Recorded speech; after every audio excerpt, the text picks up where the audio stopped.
So the world has changed. The future has changed. Childhood has changed. In fact, the very context for child development, parenting and teaching today has changed so dramatically that Dr. Graham Codrington and I decided it was time for a new kind of parenting book. Not one that's about nappy changes, vaccinations and discipline, although those things are still really important when you're bringing up children and teaching them today, but rather one that deals with the changing context, the changing backdrop, because everything is changing. We are the first generation of parents and educators who know for sure that we don't know what the future holds for our children. We're not exactly sure what the future looks like anymore, are we? Because everything is changing so quickly. It wasn't the same for our parents. Our parents knew pretty much exactly what the world would look like in 18 years' time when we started working. So, what do parents and teachers need to know about tomorrow today? Why do they need to know it? And what do they need to do in order to prepare the children you teach and your own children? Who are the parents in the room? Who's got children of your own? Hands up if you've got children of your own. Right, pretty much all of you. Okay, so today I want you to wear two hats while you're sitting listening to it. I want you to wear your teacher hat and I want you to wear your parent hat, because everything I talk to you about is relevant in both of those roles. So while we're busy preparing our children for the future, we also need to be preparing ourselves, and that's what Sunita was actually talking about. Keeping up, keeping current, being relevant, okay? Because if you're not relevant, and if you don't keep up with change, people will not enroll their children in your schools. That's the bottom line. They want to see people who are up to date.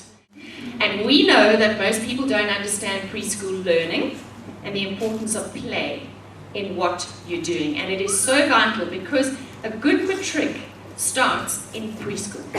It does not start in grade 8 or 9 or 10, 11 or 12. It starts actually from birth, with what we're doing for our children, how we talk to our children, how we teach our children, whether they go to a playgroup, whether they go to a preschool. This is where all the foundation skills are invested in children so that they can cope with matric maths when it comes along, so that they can read, because they need to read a lot in an era of information overload.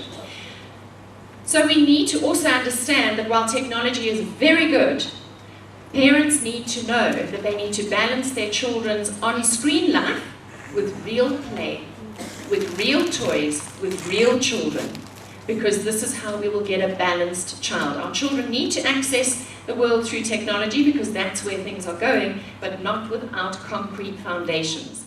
Okay, they will do what we do, not what we say. Children learn what they live. Okay, what their life experiences are, that's what colors their life.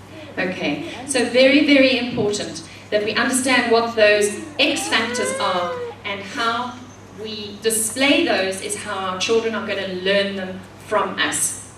And our preschoolers have got the blueprint for these X factors. Do you know that? These little kids are not scared to fail. They have creativity still. If you tell them that they can't do something, they don't really, that barrier doesn't exist in their mind. I remember walking along, taking my little baby for a walk one evening. I think he was battling to sleep, and my other son was 4. And we were walking along, and we were talking about the full moon and how far away it was. And I said, it's so far away, we can't even get there. It's too difficult to go.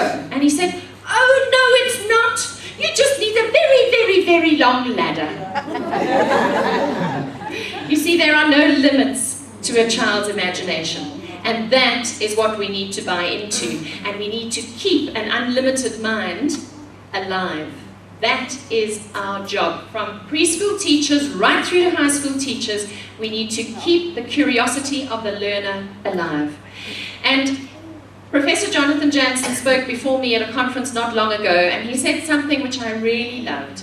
He said, to teach is to leave an impression. To teach is to leave an impression.